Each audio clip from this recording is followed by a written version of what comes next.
He ended, or I heard no more, for now my earthly by his heavenly overpowered, which it had long stood under, strained to the height in that celestial colloquy sublime, as with an object that excels the sense, dazzled and spent, sunk down, and sought repair of sleep, which instantly fell on me, called by nature as an aid, and closed mine eyes. Mine eyes he closed, but open left the cell of fancy, my internal sight, by which, abstract as in a trance, methought I saw, though sleeping, where I lay, and saw the shape still glorious before whom awake I stood, who stooping opened my left side, and took from thence a rib, with cordial spirits warm, and life-blood streaming fresh. Wide was the wound, but suddenly with flesh filled up and healed. The rib he formed and fashioned with his hands.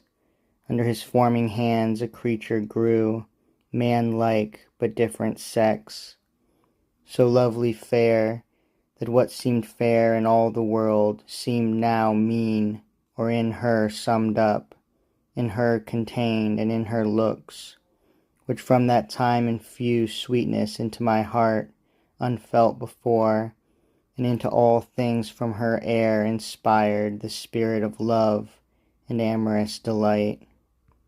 She disappeared, and left me dark.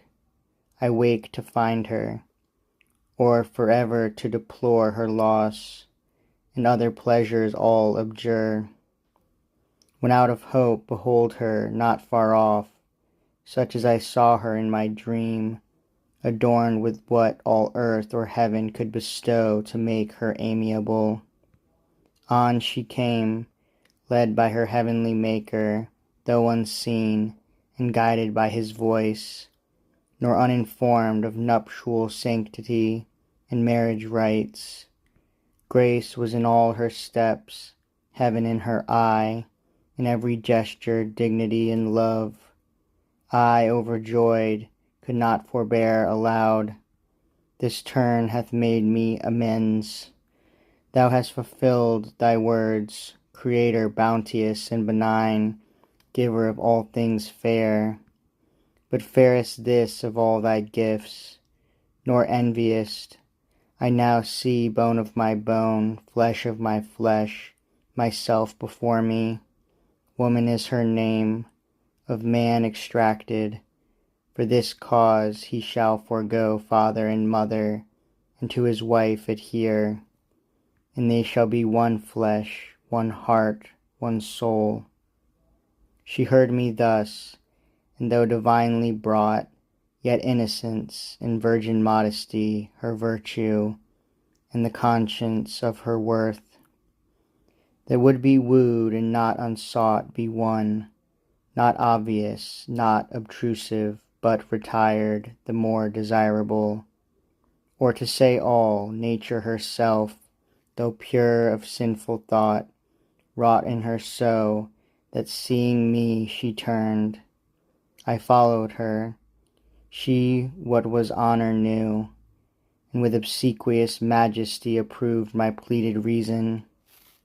To the nuptial bower I led her blushing like the morn.